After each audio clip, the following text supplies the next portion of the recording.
क्या धुरंधर सिर्फ एक फिल्म है? क्या सिनेमा अब सियासी विवाद बन गया है? क्या फिल्मों से कूटनीतिक संकट पैदा होता है? क्या पाकिस्तान कनेक्शन बनता विवाद कारण?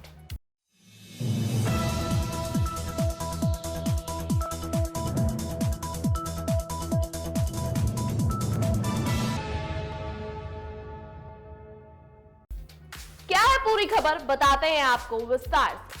लेकिन उससे पहले आपसे एक रिक्वेस्ट रहेगी, एनबीसी भारत को सब्सक्राइब जरूर करें। नमस्कार, स्वागत है आप सबका एनबीसी भारत पर। मैं हूं आपके साथ तनीषा भारद्वाज।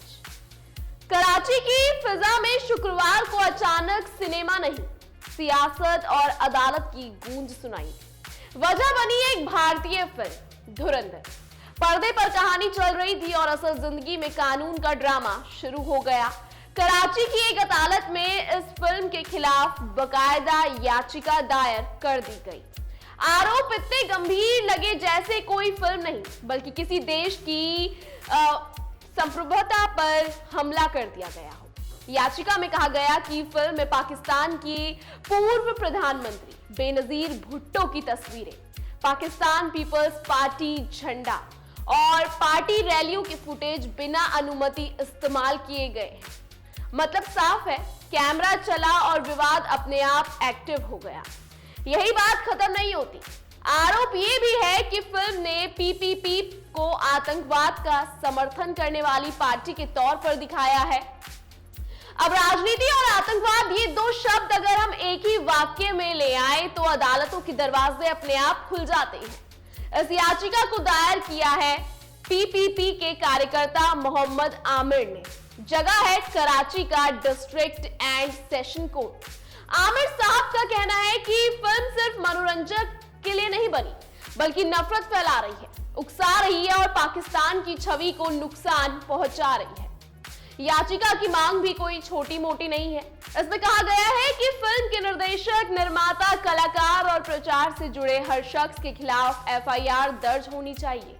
यानी फिल्म नहीं, पूरी टीम कटघरे में। नामों की लिस्ट भी किसी फिल्मी पोस्टर से कम नहीं। लीड एक्टर रणवीर सिंह, उनके साथ संजय दत्त, अक्षय खन्ना, अर्जुन रामपाल, आर माधवन, सारा अर्जुन और राकेश बेनी। लगता है क्रेडिट रोल अब अदालत में चलेगा। याचिकाकर्ता का कहना है कि फिल्म के आधिकारिक ट्रेलर में भी बेनजीर भुट्टो की तस्वीरें और पीपीपी से जुड़े दृश्य दिखाए गए हैं। ना कोई अनुमति, ना कोई कानूनी प्रक्रिया। ऊपर से आरोप यह है कि पार्टी को आतंकियों के प्रति सहानुभूति रखने वाली संस्था की तरह पेश किया गया। सवाल उठता है, यह फिल्म है या राजनीतिक अखाड़ा? इतना ही नहीं, कराची के लियारी इलाके को फिल्म में आतंकियों का युद्ध क्षेत्र बताया गया है। याचिकाकर्ता के मुताबिक यह न सिर्फ मानहानि कारक है बल्कि भ्रामक भी है और पाकिस्तान की अंतर्राष्ट्रीय छवि को सीधा नुकसान पहुंचाता है। यानी एक शहर, एक पार्टी और एक इतिहास, सब कुछ 3.5 घंटे की फिल्म में समेट दिया गया। मोहम्मद आमिर का कहना है कि यह फिल्म पीपीपी उसके नेताओं और समर्थकों के खिलाफ नफरत फैलाने का काम करती है। उन्होंने पाकिस्तान दंड संहिता की कई धाराओं का हवाला दिया है। 499, 500, 502, मानहानि, 504, 505, जानबूझकर उकसाना, 153 ए समूहों के बीच दुश्मनी फैलाना और 109 साजिश में सहयोग। मतलब साफ है, मामला सिर्फ फिल्म का नहीं, कानून की किताब का है। आमिर बताते हैं कि उन्होंने पहले दरखुंशा थाने के एसएचओ को लिखित शिकायत दी थी, लेकिन पुलिस ने ना एफआईआर दर्ज की, ना कोई कार्रवाई की। जब थाने में सुनवाई नहीं हुई तो अदालत का दरवाजा खटखटाना ही आखिरी विकल्प बचा। कह सकते हैं फिल्म से ज्यादा सस्पेंस शिकायत में था। अब कहानी का दूसरा हिस्सा थोड़ा सा सुन लेते हैं। खाड़ी देशों का बैन। धुरंधर भारत में ही नहीं बल्कि विदेशों में भी चर्चा में है, लेकिन मिडिल ईस्ट के कई देशों में इस फिल्म की रिलीज पर ताला लग चुका है। Bahrain, Kuwait, Oman, Qatar, Saudi Arab और यूएई, इन सभी देशों में फिल्म को रिलीज की इजाजत नहीं मिली। क्यों? क्योंकि फिल्म को पाकिस्तान विरोधी माना गया। यानी बॉक्स ऑफिस से पहले कई देशों के सेंसर बोर्ड ने फैसला सुना दिया। खाड़ी देशों की सेंसर अथॉरिटीज ने फिल्म के कंटेंट को मंजूरी देने से साफ इनकार कर दिया। वैसे ये कोई नई कहानी नहीं है। पाकिस्तान से जुड़ी थीम वाली भारतीय फिल्मों को पहले भी खाड़ी देशों में मुश्किलों का सामना करना पड़ा। 2024 में ऋतिक रोशन और दीपिका पादुकोण की फिल्म फाइटर को भी ऐसा ही झटका लगा था। शुरुआत में यूएई को छोड़कर बाकी सभी खाड़ी देशों में फिल्म पर बैन लगा दिया गया। कारण वही पुराना, फिल्म में पुलवामा हमले को दिखाया गया और कुछ वर्गों ने इसे पाकिस्तान विरोधी प्रचार बता दिया।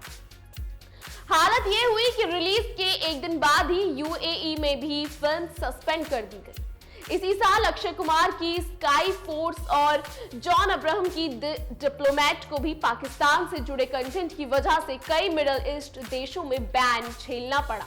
अब सवाल उठता है, क्या भारतीय फिल्मों का पाकिस्तान से जुड़ा हर दृश्य अपने साथ विवाद का टिकट लेकर आता है? क्या सिनेमा अब सिर्फ मनोरंजन नहीं बल्कि कूटनीति और राजनीति का मैदान बन चुकी है? धुरंधर के मामले में तो साफ है, पर्दे पर एक कहानी चली, अदालत में दूसरी शुरू हो गई और खाड़ी देशों ने तीसरी लिख दी। फिल्म का नाम धुरंधर है और विवाद भी उतना ही धुरंधर साबित हो रहा है। फिलहाल इस स्पेशल स्टोरी में इतना ही। इन सवालों पे आप क्या राय रखते हैं कमेंट सेक्शन में जरूर बताइएगा और आपने अब तक धुरंधर देखी या नहीं ये भी बताइएगा। साथ ही एनबीसी भारत को अपना नेक्स्ट टॉपिक भी देते जाइएगा।